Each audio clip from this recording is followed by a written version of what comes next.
দ্বিতীয় ভালো নিতেও ভালো না বুঝলি?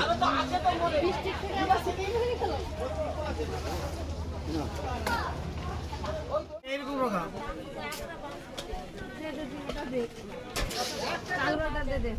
যা বলছো যে কাউকে বলো নি।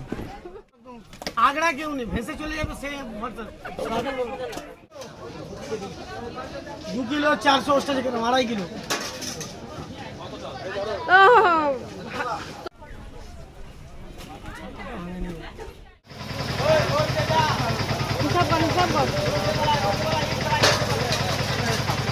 না না না বর্ষার সময় ধন্যবাদ কালকে লেগেছে পুরো পচা সাদা শেষ করি। না না না বাবা আমি জানি বর্ষাকালে লুবাইনি ধন্যবাদ। প্রচুর জামা কাপড় পরা ভর্তি করে। বর্ষায় তো কত আছে? 2 কিলো 450।